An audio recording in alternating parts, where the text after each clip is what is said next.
Coming up on Locked On Dodgers, the Dodgers lose an ugly one at Coors Field. We're going to talk about Walker Buehler, Charlie Blackmon, the offense, and a few other things about this game. So keep it. Let's get Locked On Dodgers.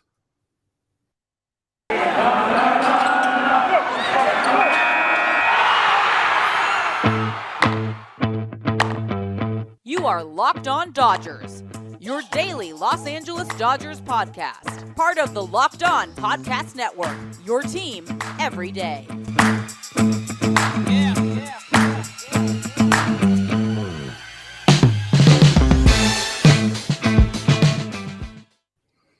Hello, Dodger fans. Welcome to Locked On Dodgers, part of the Locked On Podcast Network, the #1 local sports daily podcast network.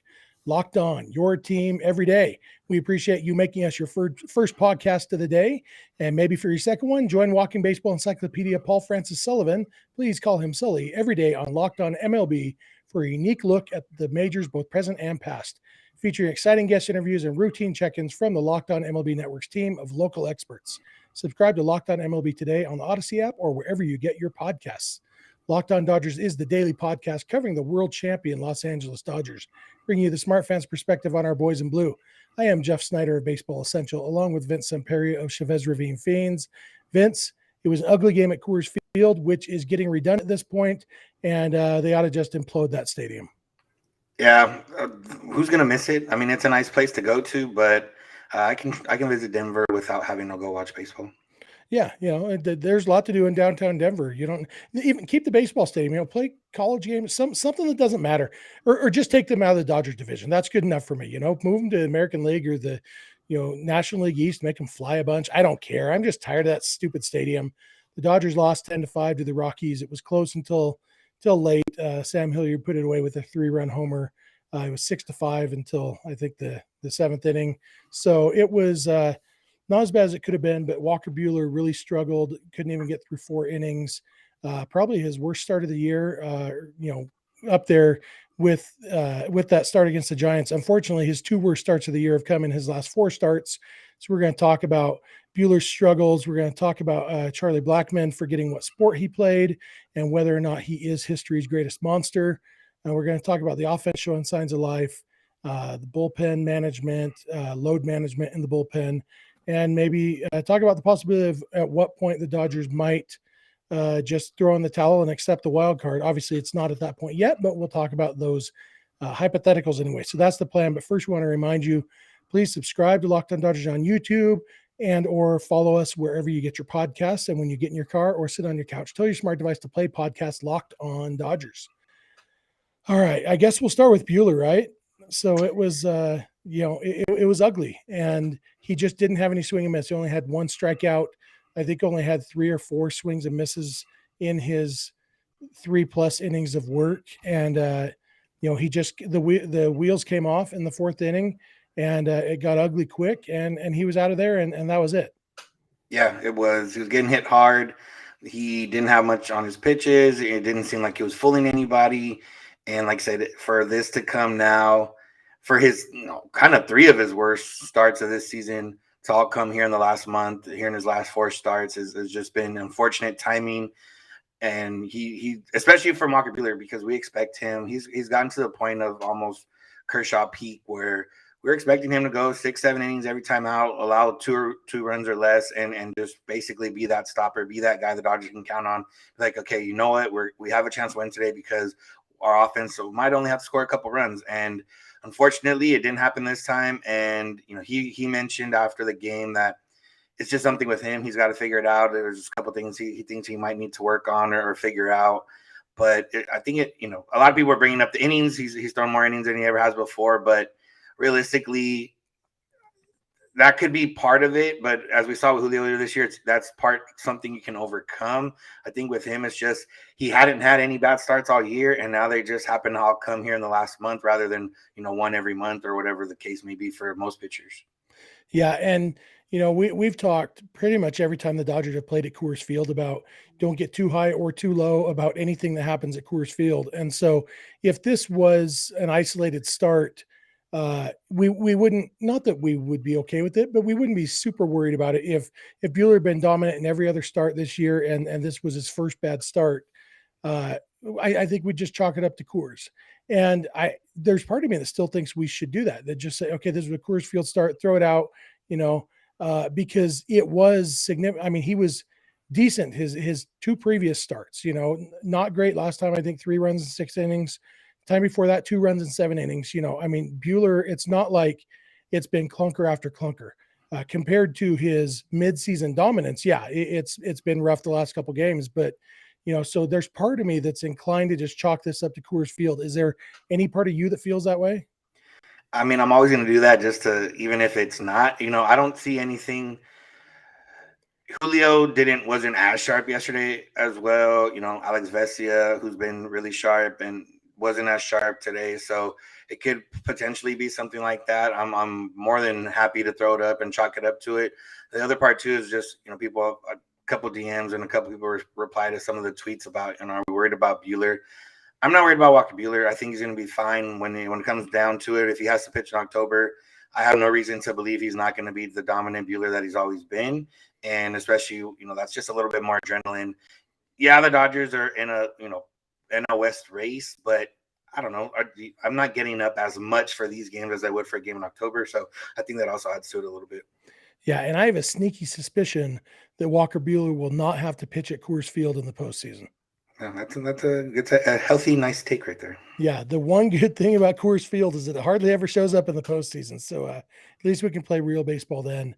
And after you mentioned Julio's start on yesterday, that the bullpen was already worked a little bit. We're going to talk a little bit when we get back about the bullpen and how they've been used lately and what that might mean for right now and for the postseason. So go ahead and keep it locked on Dodgers, and we'll be right back with that. Does this sound familiar? You've got one device that lets you catch the game live, another that lets you stream your favorite shows. You're watching sports highlights on your phone, and you've got your neighbor's best friend's login for the good stuff. Well, I want to tell you about a simple way to get all the entertainment you love without the hassle, and a great way to finally get your TV together. It's called Directv Stream, and it brings your live TV and on-demand favorites together like never before, so you can watch your favorite sports, movies, and shows all in one place. That means no more juggling remotes and no need to buy another device ever again. And the best part, there's no annual contract. So get rid of the clutter and the confusion and get your TV together with Directv Stream. You can learn more at directv.com. That's directv.com. Compatible device required. Content varies by package.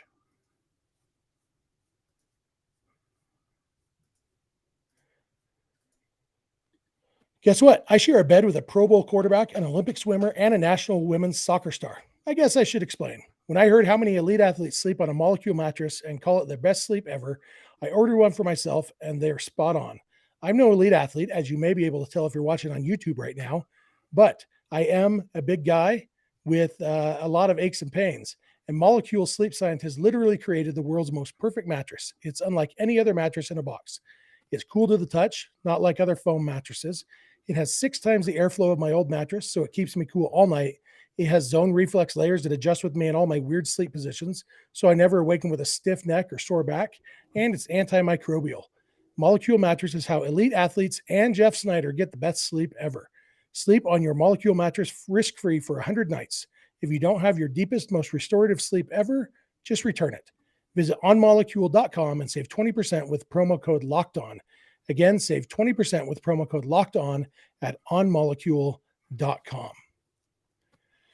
All right, we are back, and I guess we'll talk about the bullpen now. We've got a few other things to talk about, but the bullpen, it's kind of interesting. Evan Phillips pitched on Wednesday night for the first time in like 3 years or whatever it was. I think the last time he pitched was in that long extra inning game, wasn't it? Like it seems like that's his main role is coming in long extra inning games. And in this game, he came in because the game had been basically put away, and they said, okay, Evan Phillips, we need you to finish this game because we don't want to use any of our real relievers anymore. It seems like even though they've had 11 relievers on the roster, they're down to 10 now. I guess we didn't mention they activated AJ Pollock and DFA'd Shane Green. So they're down to 10 relievers on the roster, but still they've been using more like 5 or 6 of them and leaving some guys out in the cold. And I guess there's a lot of different reasons they might be doing that. Vince, what are your thoughts? What do you think is going on there? Well, one, obviously, the guys they've been using are significantly better than guys like Shane Green and Evan Phillips. Who Shane Green, I had forgot he was still like I knew he was a guy that they had, but when they announced the AJ Pollock move, I completely forgot he was still on the roster because I didn't use them in a while, and if they did, it probably wasn't a game I didn't watch. So it's very easy to miss, and I think it's a way different strategy than we've seen in recent years. Because usually in September, the Dodgers are auditioning guys to see who's going to make the bullpen in October. And now it's kind of seems like they know who's going to make the bullpen in October. And it's just a matter of they need to get, well, they're going to get to October, but it's a matter of, okay, they're trying to win the division. They'd much rather use Blake Trinan, Kenley Jansen, Joe Kelly, Vesia, Bickford, even Gratterall, rather than have to use Brule or whoever else, Shane Green or whoever else they have to use, Phillips. So in that case, I think it's more of they kind of need to win games. And for the most part, since they've gotten their starting pitching back, that's another reason, too, that we're not seeing all these bullpen games. So we're not seeing them having to use Justin Brule as the opener. We're not seeing them having to use guys in the third, fourth inning, whatever the case may be. They have back to 5 starters or 4 starters, depending on how you count Gonsolin right now. But Scherzer's usually going 6 or 7. Walker before this month was usually going 6 or 7. Julio, same thing. Kershaw's gone pretty deep in his 2 starts back so far. So it's just a combination of them having starting pitching back, them needing to win these games, and also, using better pitchers when they need to win. Yeah, and also maybe this ties into our next subject, because another thing that it seems like is going on is the offensive is keeping them in these games. And so in a season, you can kind of count on, okay, every once in a while we're going to have a game where we are, where we're blowing out the other team, or where we're getting blown out even. Obviously hopefully not that often of that for the Dodgers, but you expect to have an occasional blowout where you can use the Justin Brules and Evan Phillips of the world and give the other guys a break. But the Dodgers, they've been playing some close games, or even, sometimes their offense shows up a little bit late. And so, you get into the 6th and 7th inning, and even though the final score, they end up winning handily, it's like, okay, this is a tight game where we need to use our top guys. And it seems like they just kind of got to the point on Wednesday where they said, it's a 6-5 game. And they did go with Alex Vesia, but it was like, okay, we can't really afford to go all in on this game because we just had to use all our top relievers yesterday. And it's just kind of just adds on to itself. And they just haven't had those opportunities that you would expect to come up during a season to have some of those kind of games where they can use their lesser relievers. Yeah. I mean, first part on the offense, it's a good sign that they're scoring runs, as with the caveat being that they haven't played the greatest teams, and they did get shut down by Castillo the other day, who was a top tier pitcher, but they were getting shut down by bad pitching on for a while on that little streak where they were only scoring a few runs a game, averaging like 3 runs a game. So it's good that they're scoring when they need to. Putting up 5 runs when Walker Buehler's pitching, you would think that would be enough to win a game. They hadn't lost a game like that since July 30th, where they've scored 5 runs. Fortunately, it didn't work out that way. But yeah, like you said, it's just one of those things where they know who the guys are in the bullpen already. They're not really auditioning anyone. Maybe Justin Brule, maybe David Price are going to be auditioning for a potential left-handed role out of the bullpen. But realistically, they have the guys that they're going to go with, and they would rather use those guys than not use those guys, especially when they need to win games right now. So it's a matter of, we'll see how they handle things here in the next, and then how we're going to talk about in the next segment, how they're going to handle things the next week or so, depending how things go in the division. But, it was the right strategy, and it had been working. And yesterday it didn't quite work out. Vesia, maybe they went to the well too many times with Vesia. Maybe he got rattled a little bit with the Charlie Blackmon thing, which we're also going to talk about, and it just didn't happen to work out. But for the most part, it's been working out on the Dodgers. And like I talked about on yesterday's episode, the Dodgers bullpen's been the second best in baseball in the second half. So let's talk about the offense a little bit more. You mentioned they've been pretty good. They've scored 5 or more runs most of the time lately. Obviously, they haven't had any of those big, huge games where, double figures. I think they've maxed out at maybe 8 runs in that time. They did knock around Wade Miley, who has been solid this year. Not so much lately, but like you said, they struggled against Luis Castillo and had to do more against, I don't know. I have a hard time deciding, okay, the Diamondbacks and the Reds and then Coors Field, how much of this offensive wake up is due to that and how much is due to them just waking up. And maybe it's, what you need. And that's kind of what you expect. Okay, well, we're going to have the Diamondbacks and that'll kind of help wake our bats up. And I guess that makes me a little nervous that they finished the season against the Brewers, and the Brewers have two of the top 4 Cy Young vote getters probably this year. And hopefully that doesn't put the Dodgers bats to sleep.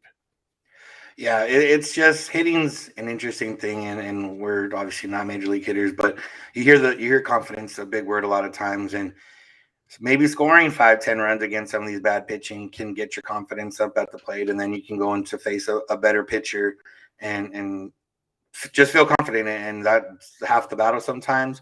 AJ Pollock had been out, and he's coming back, so that's going to help the offense a little bit. Gavin Lux has kind of been one of those guys. Because when you think about it, other than Gavin Lux and Mookie Betts now has, I think, a hit in 13 straight, and even Trey Turner, who's had a hitting streak. I don't know if he still has it going, but he was really only getting like 1 hit a game, though. It wasn't like he was tearing the cover off the ball. And even guys like Max Muncy, he's hitting home runs still here and there, but he's not the guy that he was earlier this year. So when you look at the offense being able to put up these runs how they've been without really anyone stepping up or doing anything extraordinary other than maybe Lux, that's another good sign, because it could get better, but it's also one of those things where, well, if it doesn't get better, then, it's a fickle thing. And the Dodgers could score 10 runs every game the rest of the season, and I'm not going to feel any more confident now than I do if they did that when it comes to the postseason. So it doesn't really matter, but obviously scoring runs is more fun. Yeah, for those of you who don't know Vince well, he lives his entire life with a sense of impending doom about the Dodgers hitting in the postseason. So yeah. Hey. That's it's a way to live. It's a life choice. Yeah. All right. Yeah, we're going to come back in a minute. We're going to talk about the potential of throwing in the towel and just accepting the wild card. Again, to reiterate, we're not saying we're there yet. We're going to talk about what would have to happen to get to that point. And we're going to talk about Charlie Blackmon and how, in addition to his terrible beard and his awful nickname, he also now tried to hurt our pitcher. So, he can bite me. So keep it locked on Dodgers. BetOnline is back and better than ever. All eyes are on the gridiron as teams are back on to start another football season. As always, BetOnline is your number one spot for all the pro and college football action this season. With a new updated site and interface, even more odds, props, and contests, BetOnline continues to be the number one source for everything football. Head to the website, betonline.ag, or use your mobile device to sign up today to receive your 100% welcome bonus. That's double your initial deposit just for signing up. Don't forget, use promo code LOCKEDON. From football, baseball, basketball, boxing, right to your favorite Vegas casino games, don't wait to take advantage of all the amazing offers available for the 2021 season. Bet online, the fastest and easiest way to bet on all your favorite sports. Bet online, your online sportsbook experts. Did you know there are about 1 billion different makes and models of cars, and you probably only own 1 or 2 of them? So what are the chances that the auto parts store is going to have the parts that you need when you need them that are made for your car? I'll tell you what the chances are: not super good. If you go down to the auto parts store, you'll either find a generic part, or you'll go up to them and they'll tappy on their computer and they'll order you a part that you'll then have to go pick up later. Well, guess what? You can tappy for yourself. You have a computer or even a phone, and rockauto.com works on both computers and phones because it's on the internet. And you can just go there, you search for your make and model of car. It'll show you all the parts that are available for your car. You say, I want this one. And if you look really close, you'll notice, hey, wow, this is like 30 or 50 or even 100% less than what I would have expected to pay at the auto parts store. So you're going to be happy about it because you're going to save money. You're going to save time. It's going to be more convenient because it'll get delivered straight to your house. They have great customer service and every part you're going to need for your car. So just go to rockauto.com right now and see all the parts available for your car or truck, and write "Locked On" in their "How did you hear about us" box so they know that we sent you. Amazing selection, reliably low prices, all the parts your car will ever need. rockauto.com. All right, we're back, and we're going to talk. Let's talk about Charlie Blackmon first, and then we'll finish up talking about the scenarios in which the Dodgers might throw in the towel on winning the division. But in the, I don't know what it was, sixth inning maybe, Charlie Blackmon hit a little slow tapper down the first baseline. I think it was the first batter that Alex Vesia faced. And no, he had gotten the third out of the previous inning, I think. Anyway, first batter of the inning, Vesia charged over to the line, picked up the ball, and chose to tag Blackman out instead of flipping the ball to Muncy at first base. I guess people can differ on what he should have done. In my opinion, it was the right move because his momentum taking him straight towards the line, taking the time to get the ball out of his glove, and then try to do a shovel pass over to Muncy. With how fast Blackman was running, I think it would have been bang bang, and it should have been a pretty simple tag out because he got to the ball before Blackman was there, and so he picked it up and just went to tag Blackman. And instead of trying to avoid the tag or just accepting that he was out, Charlie Blackmon instead lowered his shoulder into Alex Vesia, knocked him down, looked like maybe got him in the jaw. It seemed like Vesia was kind of flexing his jaw the rest of the time. Vesia ended up struggling some in his appearance. Don't know if it was because of that. But in all, I don't know for sure if what Charlie Blackmon did was against the rules. But if it's not, I think it should be because my longstanding view on baseball, the reason that I'm in favor of the catcher collision rule, reason I'm in favor of the Chase Utley rule, all that is because, in my opinion, anything that makes baseball more like football is a bad thing. And so Charlie Blackmon pretending he was a linebacker, or actually it looked more like how Deion Sanders used to tackle guys, how like he was afraid to actually use his arms to wrap anybody up. He would just drop his shoulder into him. That's kind of what Charlie Blackmon did to Alex Vesia. And, Charlie Blackmon has that beard. That's a choice. He chooses to look like that. Charlie Blackmon's nickname is Chuck Nasty with a Z. He chooses to have that nickname. And now he chose to go linebacker on Alex Vesia. So 3 strikes and he's out. That's what I say, Vince. Yeah, Charlie Blackmon has been very annoying this season specifically. He's done well against the Dodgers in his career, but it usually didn't really matter. And now this year he's had a few times where it's just been annoying, especially in the Dodgers situation where they've been kind of chasing the Giants all year and they lost 2 or 3 of the Rockies at home a few weeks ago. Now they could potentially use 2 or 3 again here. And yeah, Charlie Blackmon, I don't know. He's just annoying. And it's not in a good way. I don't see any positive things about Charlie Blackmon that could be like, oh yeah, like we should keep him around. So I'm all good with that. I actually didn't even see the play with Vesia. I was out at the time throwing the trash away or something. I don't know. I got tired of the game, so I went for a little walk. So I didn't really ever see the play, but from what you're describing and from what I've seen on social media, yeah, it wasn't that great. But you know what? The Dodgers, after this, they won't have to play the Rockies again this season. And then next year, hopefully, Charlie Blackmon will just go back to being annoying, but not annoying to the point where it actually affects the Dodgers season. Yeah, and Evan Phillips did hit Blackmon with a pitch the next time up. I think it was probably a message pitch. I think it was probably intentional. He hit him down low. It got him in the calf or, lower leg area. So I guess if you're going to throw at somebody, I'm generally not in favor of throwing at guys on purpose, even just for practical reasons, because the guy gets to then go to first base. But at this point, the game is out of hand and didn't throw it where it might do serious damage. So whatever, I guess. But I hope that I don't know. He should have to shave his beard for that. Although I've seen him without the beard, and that's just what God did to him. But the beard is something he's doing to himself. Like if you're watching on YouTube, you look on. Let me see if I could do that. There it is. Look right there. That's what a beard can look like. That's what a handsome man with a beard, or even an ugly man who covers his face with a beard, you can do it like that. When you choose to do it like Charlie Blackmon, it's at least as egregious as choosing to lower your shoulder into a defenseless pitcher. And Charlie Blackmon, you're on my list. You understand me, Charles?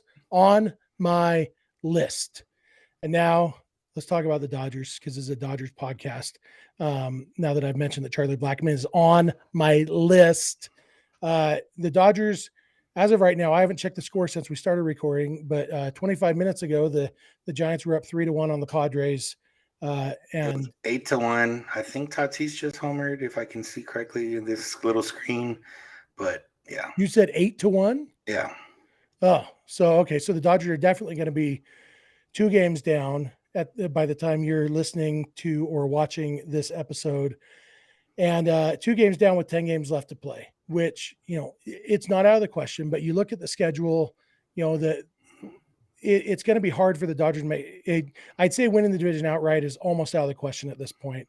The best hope would be a game 163, and that's not looking super likely. And so, with Walker Buehler's struggles lately, that if you have an inkling that maybe they're due to overuse or just be fatigued from the long season, at what point would you consider maybe skipping Buehler's next start, and just say, we have an off day. We're going to go with a 4-man rotation this time through, and it's going to be Gonsolin instead of Buehler in that 4th spot. Do you throw in the towel? The Dodgers have already clinched home field advantage in the wild card game. And so at some point you'll look and see, you'd think there's a point where you're going to say, okay, we're the wild card team, and just lean into that. It makes things less stressful that last weekend against the Brewers where, okay, we don't have to worry about trying to hit Woodruff and Burns. We can just, let Austin Barnes and Luke Raley start, and just kind of do that. But I'm not there yet, but it seems like, losing another game in the standings, or even not gaining at least a game in the standings in the next couple of days, it's something to think about, don't you think? Yeah, I think realistically it's probably the rest of this week. If they, finish Sunday more than 1 game out, it's one of those where, you have a decision to make on Buehler. You have a decision to kind of make how you're going to play out the rest of the way. You have a decision to make on a few other guys and see how it goes. Because the other part too is just like that last series is such an unknown right now with the Brewers. Like, are they going to go full bore and try to win? They realistically, they don't really have a shot to be the number 1 seed, and they probably wouldn't even want the number 1 seed even if they could get it, just because you're going to pay either the Giants or Cardinals, who have just been whopping them here the last few days, or the Dodgers. So it's a matter of, okay, they're just going to throw their guys out there for some 5-inning starts, shortened starts, and just keep them hot in order for the NLDS, whatever. That's a big thing that's contingent upon where they end with such different teams that we don't know how the Brewers are going to play. But I think you for sure finish out the rest of this week. You already have everything kind of built out, and then you have the off day Monday, and then you can decide. You can throw Scherzer on Tuesday instead of Buehler, or whatever the case is, or you can skip a guy. Whatever you want to do, they can figure it out. They can even put Buehler. Hey, you got five innings or 75 pitches. Maybe Buehler can attack a little bit differently that way, get his mentality back to where they need it to be, something like that. So, yeah, it's definitely played out the rest of this week. If you're more than 1 game back, then you kind of play day by day from there. But if you're only 1 game back or better on Sunday, then you kind of have to go for the division at that point.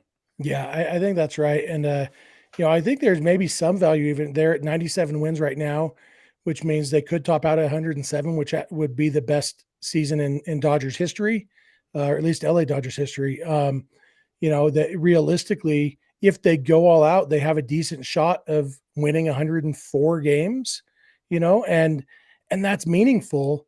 But, if you get to the point where it's like, okay, the Giants are going to win at least 105, is it worth going all out to get to 104? Or do you just say, you know what, we're fine with 102 and just go from there? And we talked about this just last week, how we thought they could maybe be already in that position where they weren't necessarily going 100% full bore for the division. Sat a couple guys that one day against the Cardinals where they sat 3 starters, ended up not scoring runs and losing that game. So we've kind of had an inkling that they were doing this already. Then they kind of got back into it because the Padres were able to help them out last week and the Dodgers won. So then they're right back in the thick of it, 1 game back.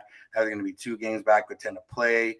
At the end of tomorrow, they could be 1 game back again, and then we're kind of in the same predicament. So it's just one of those where I think they're writing it out till Sunday, and then after Sunday, they'll decide, okay, we have a shot at the division, let's go get it. Or you know what, it's realistically, let's be healthy heading into October. Let's have all our ducks lined up in order for that wild card game, and let's take our chances. Realistically, you should win that wild card game. You're gonna play a team that you're more than 10 games better than overall, but it's still scary, obviously. But realistically, that's how they kind of have to think about it, because you should win. you should be in the NLDS no matter what happens here the next 2 weeks. Yeah, absolutely. All right. I think that's about it for today, right? Yeah, I got nothing else. I think the Padres are scoring more if I can see it in the background. So maybe they'll have a miraculous comeback in them. Hey, and that'll make everything we just said moot. If the Dodgers are only a game back by the time you listen to this, then I hope you listen to that segment anyway. But it just goes to show little things can happen in this game and change with this little time left. Even the little tiny things matter. So. Yeah. Thank you all for listening. We appreciate you making us your first listen of the day every day. If you're not listening every day, add 1 or 2 days a month to your rotation. That would be awesome. If you haven't checked us out on YouTube yet, go ahead and do that. Subscribe to our YouTube channel. I have a giveaway. I'm giving away a couple Day of the Dead Dodgers bobbleheads as soon as our YouTube channel gets to 1,000 followers. We're pushing 350 right now, so it's growing quick. But if you haven't yet subscribed to Locked On Dodgers on YouTube, do that now. Follow or subscribe wherever you get your podcasts, of course. You can follow us on Instagram and Twitter at Locked On Dodgers. Vince is on Twitter at Vince Samperio. I am on Twitter at Snydog, and the DMs are open in all of those places. Our email address, if you want to send us an email, is lockedondodgers@gmail.com. And our phone number for voicemails or texts is 323-863-LOCK. We are here every weekday morning, and we hope you'll be here with us. When you get in your car or sit on your couch, tell your smart device to play podcast Locked On Dodgers. And remember, you don't have to agree. You just have to listen. We'll talk to you tomorrow. Have a good one. Betting on baseball doesn't have to be a guessing game if you listen to the new Locked On Bets podcast hosted by your boy Q and handicapping expert Lee Sterling. Get daily picks, blowout specials, wrong team favored picks, and Lee Sterling's lock of the day. Follow the Locked On Bets podcast brought to you by BetOnline.ag wherever you get podcasts.